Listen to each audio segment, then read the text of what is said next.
Are umbrellas woke? Is that why he wouldn't carry one? I couldn't really understand the thinking there. People just think he's called the election so he can get it all over with and get on with his life. He's given up. This is, to my mind, the biggest public policy failure of the past 30 years. The way that Parliament physically works is absolutely grotesque. MPs are not incentivised to scrutinise legislation properly, often to even know what they're voting on. Politics is not designed to allow politicians to put forward long-term policies that will not benefit them in the near term, but in 30 years' time, our children / grandchildren will say, thank goodness they put that policy in place. Welcome to a very special episode of How I'd Fix with me, Becca Hutson. And me, Ed Vaizey. This is the show where we try to solve the issues currently breaking Britain, and we hear from guests with practical solutions. You can watch us on Talk on YouTube, and don't forget to follow and download the show on your podcast apps. Where do you listen to podcasts?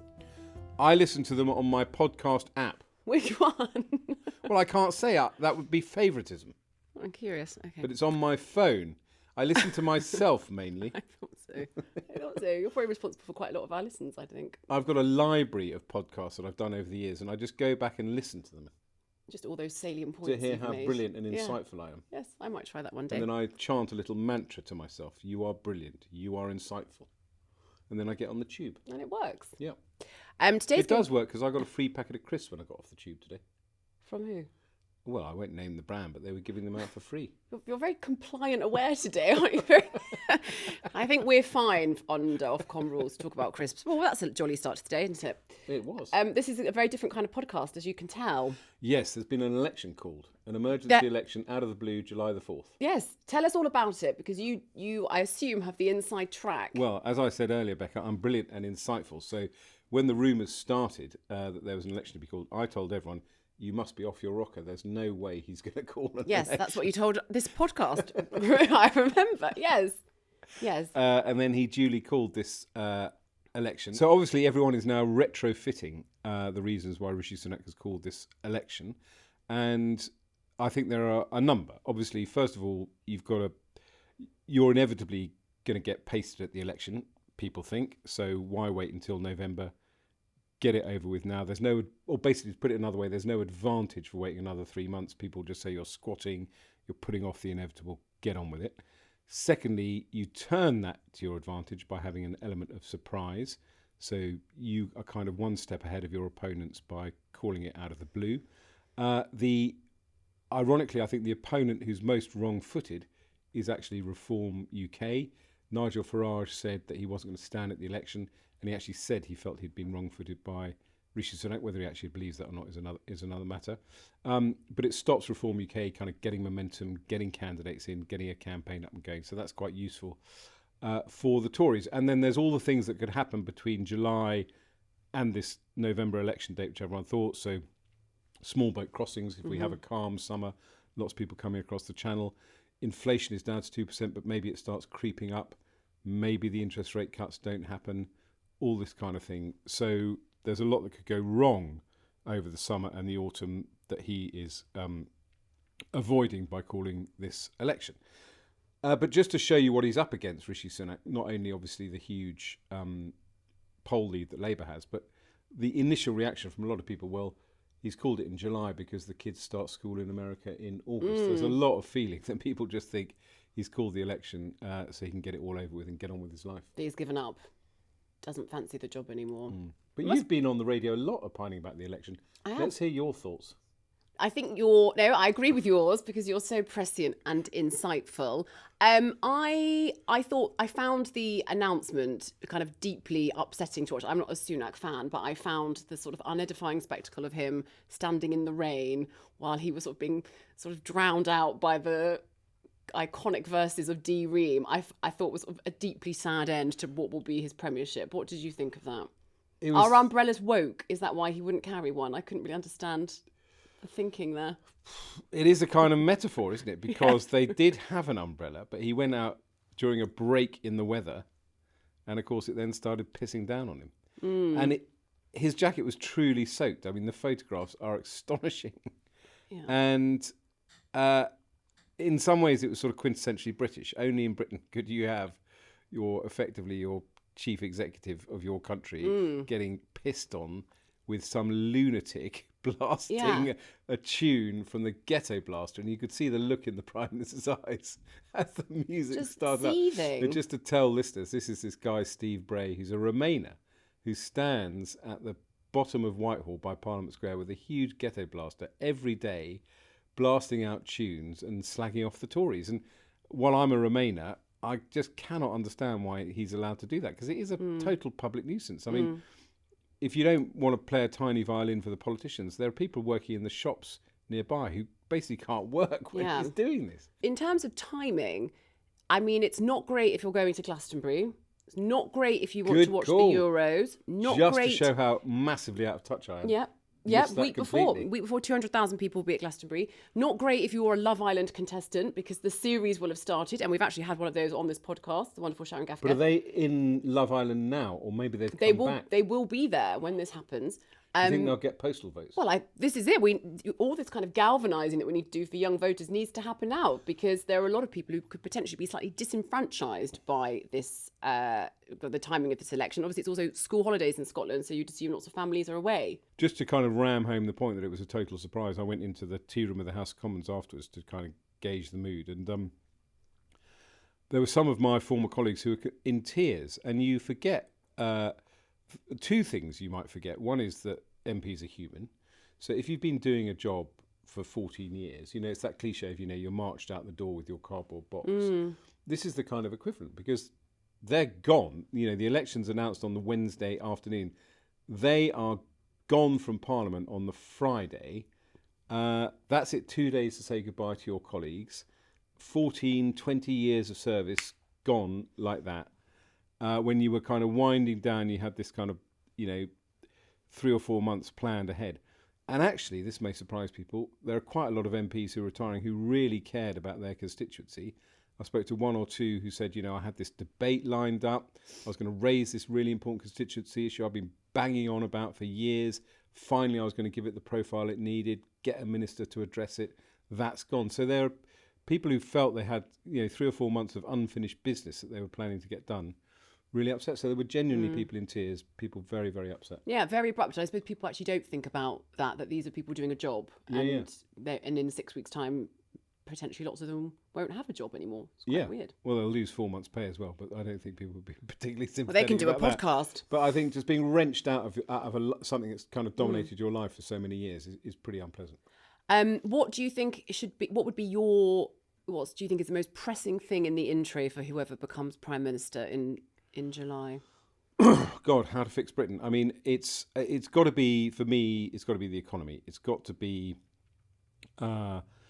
we've got this kind of stagnant economy. We've got a high tax economy. We've got a high spending economy. Something has to be done to give us some kind of roadmap for the next 4 years that we're going to get public spending into a place where, we do spend generously on public services, but it's not kind of constant sticking plasters, constant, let's shove an extra 4 billion here or 4 billion there, or waste 4 billion quid on border controls. Some kind of semblance of a control on public spending, and some kind of semblance that you're going to kind of stabilise what people are paying in taxes, because I think people want certainty about, what's coming in their wage packet if they're lucky enough to have a job, how much they're having to spend to, frankly, stay alive, and all that is predicated as well on the level of public spending. So that's kind of priority number one for me. And from that pretty much flows everything else. So what do you think the priority is? I think, the economy, but I think we've got a real problem with just people feeling very disenfranchised and disillusioned with politics. I think we need to show that politics can work, because I think actually the reaction outside of media and politics circles to the election was a shrug. And I think lots of people just want to get on with their summer, and I think people don't think politics works anymore. So I sort of think we need to sort of rebuild that trust. I think 14 years of loads of scandal, quite a lot of wrongdoing, quite a lot of things going wrong, doesn't do a lot for people seeing the benefits of politics. Well, we could talk about this all day, but thankfully we have some assistance from our fixer today. Someone who understands Westminster politicians and also has some strong thoughts about what the country needs. Of course, I'm talking about the assistant editor of The Spectator, Isabel Hardman. Hello, Isabel.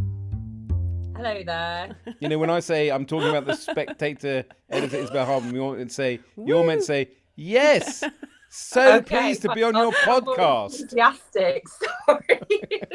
I think she was waiting for more of an intro. Sorry about that, Isabel. We're very excited to have you here, though. Yeah, I was obviously waiting for my full biography. Yeah. That was. So, Isabel, this podcast is all about how we're going to fix Britain, and someone's actually really got to do that now, because in a few weeks' time we will, one assumes, have a whole new government and a whole new prime minister. And you have been musing on what you would do. Why are you smirking at me, Ed? Because you told me to laugh at your jokes during the podcast. That wasn't a joke, was it? That was no. I'm getting ready. Oh my god. And also, you've missed out the whole, Isabel's reaction to the election being called. That's what I was going into. Okay. Isabel, would you please react to the election? Because Ed's very keen to hear it. Well, I think my personal view is that it's definitely things are gonna get worse for the Tories. So you might as well crack on with it. But as I'm sure everyone you've spoken to has said, not only was the rain and the DREAM launch bad, I actually thought the rally was worse when the Prime Minister then went off to do his election rally launch, because he had the cabinet behind him and they genuinely all looked like they were about to cry. I mean, it was almost like Mel Stride had this sort of quivering top lip, and David Cameron appeared to have turned into his Madame Tussauds waxwork to avoid actually giving his internal reaction, which appears to have been that he didn't think it was a very good idea.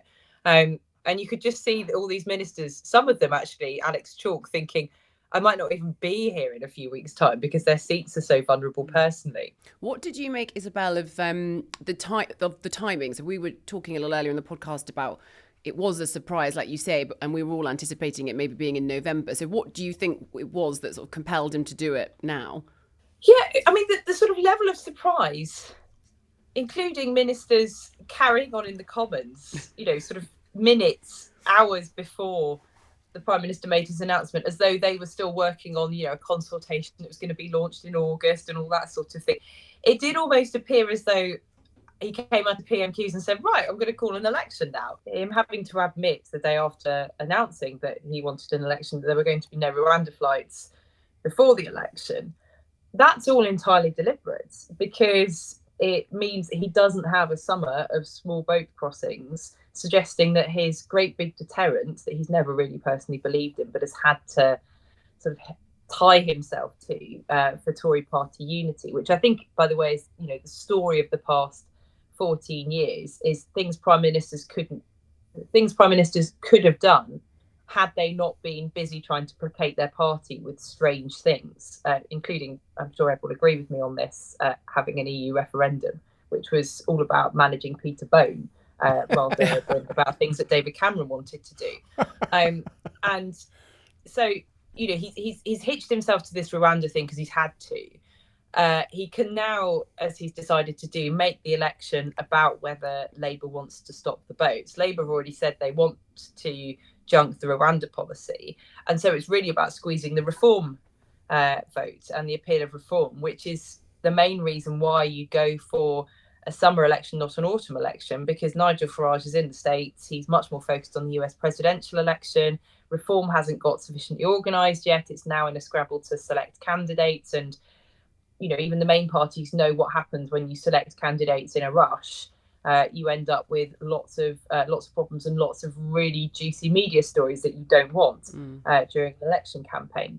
And so that's the main reason for going in the summer rather than in the autumn.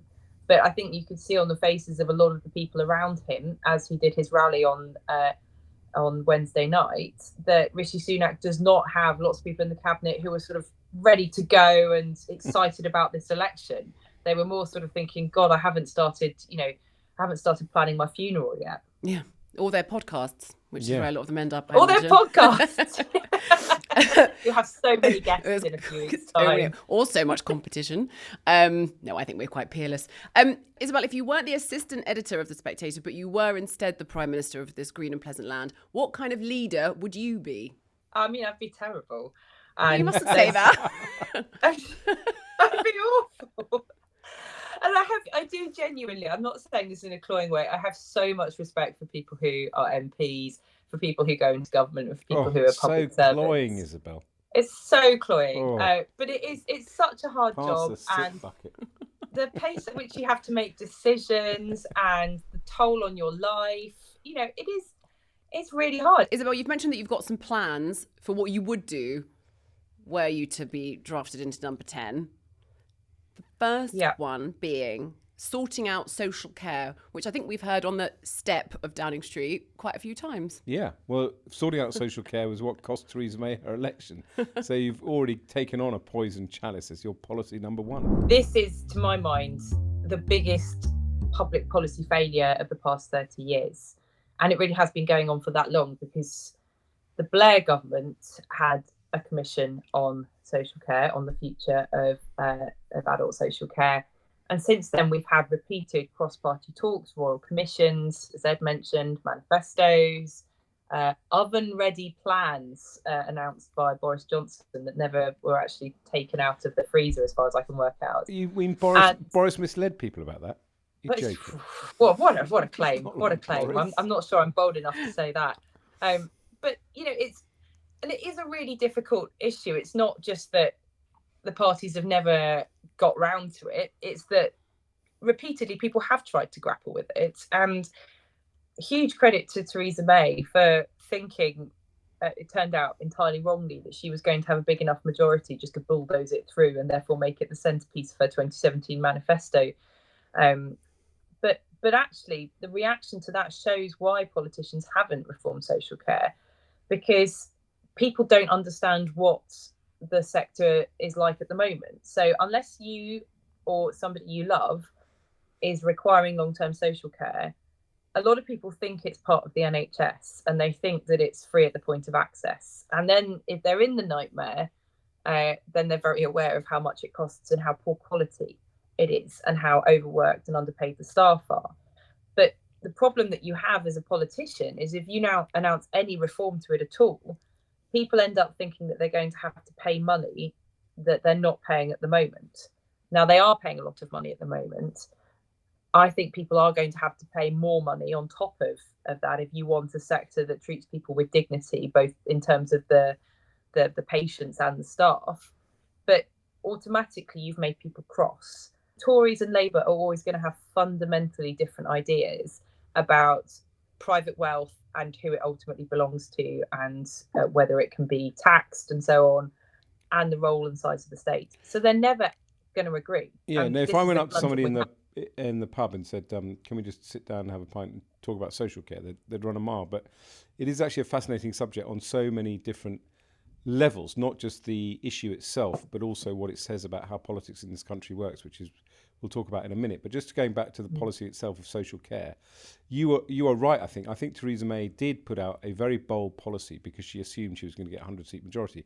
And weirdly, I did admire her for doing that, because if you're heading for a landslide, that's the time. A bit like George Osborne didn't head for a landslide, but at least he said, I will cut public spending, so that when they got into office, he was able to cut public spending and say, I told you I was going to do this. And that was Theresa May's plan. She just sold it so badly. And you're right, it's like anything. It's an insurance system. It is not the NHS. People need to take out insurance. But at the same time, the quid pro quo is they know that their financial liability will be limited. You won't lose everything that you own in order to pay for very expensive social care.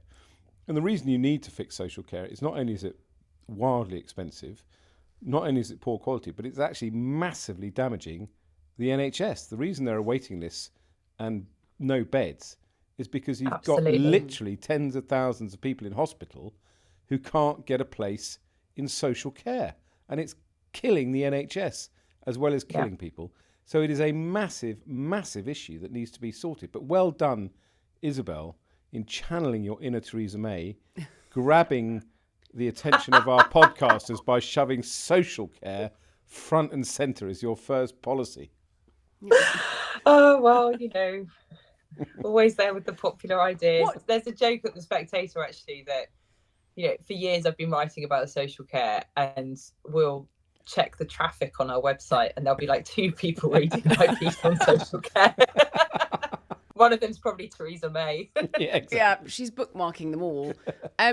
What's the solution? What would you want to do? Do you want caps? Do you want universal social care? Something similar to Scotland? What do you do also for the kind of unofficial carers? You know, the people who because they can't afford or they don't qualify for the support, you know, are kind of, you know, supporting their loved ones, like you say. What do we do? I think, I mean, we've had lots of suggestions on what do we do. We've obviously had Dilnot, we had the Andy Burnham suggestion, the Theresa May suggestion. All of them are, you know, slightly different iterations of the same thing. I don't massively like the idea of hugely expanding the state, not least because I don't think the state's very good at doing things at the moment. And that's one of the reasons I'm quite anti the nationalisation of the railways, is I sort of think there's no evidence that they'd be run better by a government that's not running anything else particularly well at the moment. Isabel, you've gripped the attention of our podcast listeners with the two words social care. Let's keep them. Let's keep them from falling asleep by mentioning your second policy. Planning. But you don't just mean housing. You're talking broader than just kind of reforming house building. Is that correct? Yeah. Tell us. She means infrastructure. I mean something even more exciting than housing. I may actually start talking about sheds and not the ones that you put in your garden. Take us there. I don't even know what that is. Well, there's big industrial warehouses. sheds. Oh, industrial sheds. Yeah. Really right. important. Yeah. Oh, there's a whole world of sheds They out power there the modern that you economy. don't know about. We have a planning crisis, and people tend to interpret it understandably through the thing that hits them the hardest, which is the housing crisis. And I think that now, I remember when I was starting out as a journalist, I was a social housing journalist. And in 2010, at Inside Housing, amazing magazine, by the way, we tried to get all three parties to commit to having one mention of housing in their manifestos. And we felt that was a big enough ask. And I think it's, you know, you just wouldn't even need to ask that now, because it's really kind of front and centre of a lot of voters' concerns. But that's not a good thing, because it's actually that the housing crisis has got so much worse. But actually the planning system more generally is having a huge break on our economic growth. So Cambridge, for instance, has really struggled to provide enough lab space for the science superpower that this country wants to be. And, you know, I do think that Rishi Sunak is right that it can be, but they can't build enough labs because of the planning system. They can't build enough affordable accommodation for their scientists to live close to where they work. And but what are the? I mean, we've talked about housing on the podcast, and I think people are very alive to those issues. But what about the other issues to do with planning? Because for me, obviously, you know, it's interesting hearing you talk about Cambridge and a break on our economic growth. I mean, infrastructure is a very boring word, but it is a very important issue, because the fact that we had to give up on HS2, which was a railway system that was designed to knit the country together, because of partly to do with the enormous planning costs and the enormous cost of acquiring land, and all these planning applications which literally run to hundreds of thousands of pages, the inability to, you know, fix Hammersmith Bridge, the inability to build a railway, the whole infrastructure system is screwed as well. Yeah, it is. And it's, you know, it takes a very, and to a certain extent, you want things to take long enough to make sure that you're not completely trashing the environment. I get that. But the HS2 example is, you know, it's an example of a complete waste of money and a project, to my mind, that wasn't fully justified to begin with. But I think we've also got our idea of what we want to protect entirely wrong. So we have completely fetishized the Greenbelt and Greenfield sites. Yeah, and ridiculous. I was working out how to sneak this in, but as an amateur botanist, I can tell you that just to make this podcast even more exciting, the brownfield sites are quite often far more valuable to wildlife than the arable, green, regularly sprayed, you know, very unhealthy soil, greenfield farmland that is designated greenfield, and that our very strange view of what is the countryside has ended up claiming is you know, our green and pleasant land. And so we end up not building on land that we really, you know, that is actually probably not contributing to the wider environment and biodiversity, while building on land that we probably actually could be turning into nature reserves. I think some of the most biodiverse nature reserves in this country are actually former industrial sites. And so we need to have this big rethink of what we're building on and what we value. We know, and we became very alive to this during the pandemic and seem to have forgotten, that nature connectedness, access to green space, being around trees is really important for our mental and physical health. And yet we're still basically designing all of those things out of our lives through the planning system. And if we are moving, as I'm led to believe by politicians on all sides, to a more preventive model of healthcare, you actually have to look at the planning system as part of that. You can't just say that's the responsibility of the NHS. I like it, a green planning system.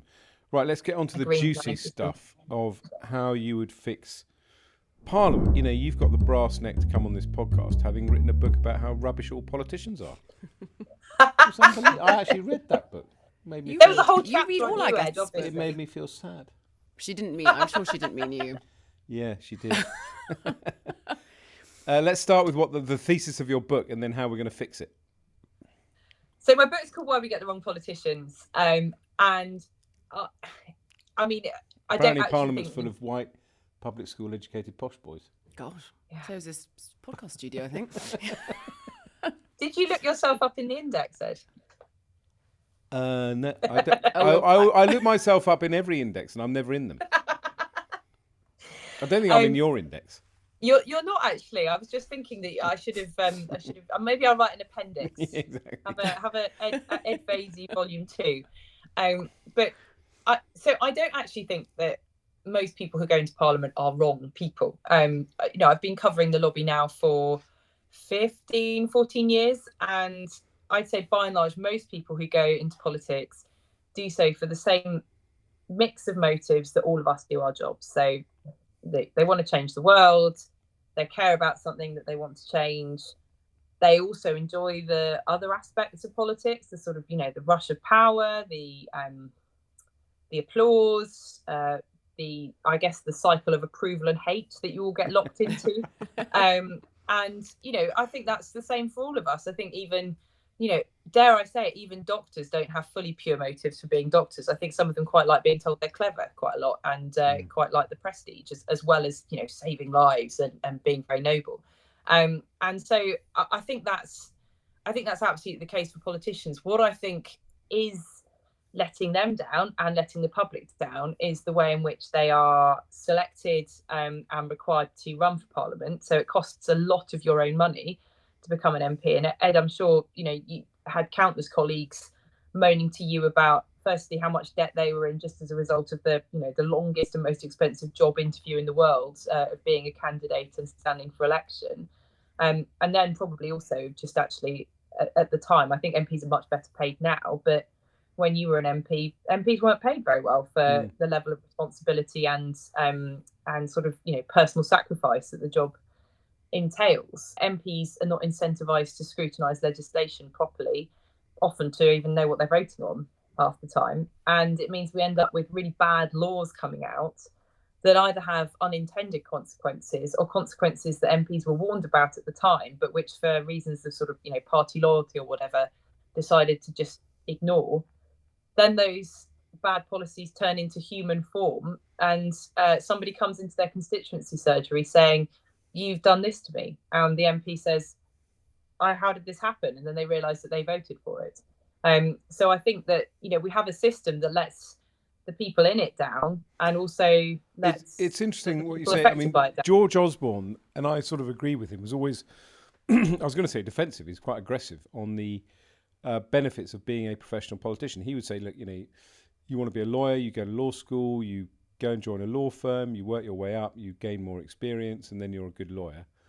And yet people slag off professional politicians, for not, quote, having had a proper job. And his argument is, you go and work for a political party, you learn how politics works, you become an MP, you work your way up, and by the time you're in the cabinet, you're quite an experienced politician.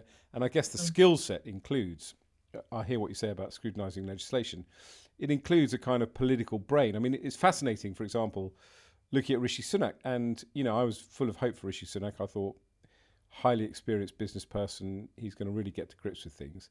absolutely rubbish politician. And the fact that he's a rubbish politician has prevented him prosecuting a fantastic agenda. Now, this election, we're going to see some celebrity politicians. We've got people like James Cracknell, the Olympic gold-winning rower. We've got Dave Rowntree from Blur. Do you think celebrity politicians are going to make an impact? Firstly, I totally agree with George Osborne that I think actually people who've spent a long time in the political world are really important for the parliamentary ecosystem. I really hate the line, oh, it's full of special advisors, because, you know, if you're a special advisor, you've done one of the hardest jobs in government and you understand how government works. And that's as important as having lawyers, former doctors, you know, teachers and so on. The problem is that we don't just want those people, because you end up with a cognitive imbalance where everyone thinks the same. People don't spot the problems with policies because they haven't got the experience, and because it's not just, you know, the Westminster isn't just a system that should serve itself. You need people coming in from outside to say, well, you know, I'm representing my constituents, but I'm also representing the world of science that I come from, and that's the issue. Really, is it's just much easier to get into Parliament if you've been a special advisor, or if you're, you know, work for a think tank or whatever in the Westminster world for a long time before. In terms of celebrities, I mean, depends on the celebrity, doesn't it? Because I think Dave Rowntree is, you know, he's done so much on housing. He guest edited Inside Housing when I was there, actually. What? So he's, yeah, I know, it's all happening at Inside Housing. That's a cracking pub quiz question. It is, isn't it? Yeah, Which member of a 90s Britpop band once guest edited Inside Housing?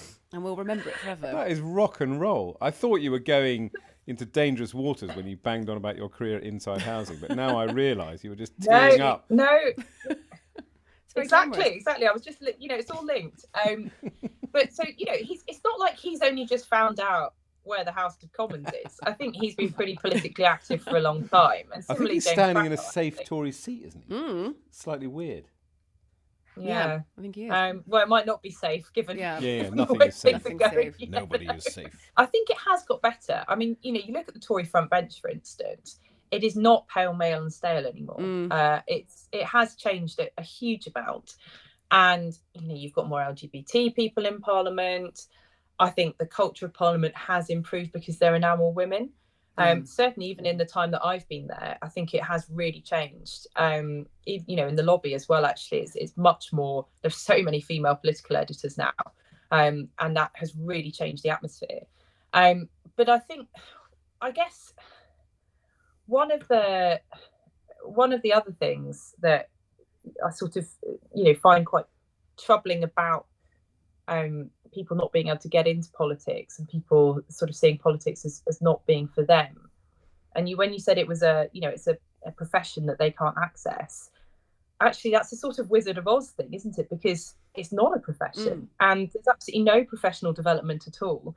You're not taught how to scrutinise legislation. Only after the past 2 elections, I think, they've actually bothered to show MPs around and given them some vague sort of training on like how to, you know, submit 10-minute rule bills and all that sort of thing.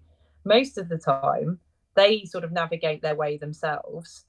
They sometimes manage to latch onto an experienced MP who gives them advice, but they waste the first few years just like trying to find the toilets, and then actually, you know, trying to work out how to be an MP or even having any kind of continued professional development or appraisals or anything you'd expect in a high risk, high knowledge, high skilled. It's absolutely true. It's absolutely true. I mean, there's kind of 2 angles to this that I think are interesting for me and probably fantastically dull for people outside the Westminster Village. But the way that Parliament physically works is absolutely grotesque. I mean, bills themselves are incomprehensible. They're not presented. You know, if you're amending a bill, you know, you get a list of all the amendments, which are just numbered amendments, with barely an explanation as to what those amendments mean or what the implications are. So actually, it sounds like a cop-out, but it's not. You could do so much to help MPs understand what a bill is, what the significance of particular amendments are, how to table those amendments, and have proper structured debates on topics where you're amending a bill. And you would get much better scrutiny of legislation. The other thing, which again sounds like a tiny violin moment, but it's just so frustrating, is votes are so random. You turn up, you wait for hours waiting to hear whether you're going to vote or not, and then maybe you don't. It has a really deleterious effect because you've got meetings and stuff that you want to do. Why you can't just have fixed voting times when people know, right, I have to be there to vote or whatever, and this debate's going to last so long and so on. And it's so archaic and Victorian. I can't even emphasise enough. But there is also, going right back to the beginning of this podcast, and this is a kind of utterly kind of shouting into the wind, pointless moment, but the way that politics distorts policy is pretty depressing. And for your social care, I raise you Basic Pension Plus, which was always my obsession. In the 97 election, Peter Lilly did his Theresa May moment. Peter Lilly was the Social Security Secretary in John Major's government, and he produced a policy which was a brilliant policy about how you hived off a tiny bit of national insurance and you put it basically into a big fund, and over 40 years it would create a fund big enough to fund the state pension. And it was a clever long-term policy that Blair completely trashed, and nobody ever came back to it again. So you've got politics does not, I'm in a slightly tortured and boring way, I'm saying politics is not designed to allow politicians to put forward long-term policies that will not benefit them in the near term, but in 30 years' time, our children, stroke grandchildren will say, thank goodness they put that policy in place. And it just, politics, the way our politics works, probably true of most politics actually, anywhere in the world, doesn't, unless you're running a dictatorship, of course, it doesn't work like that.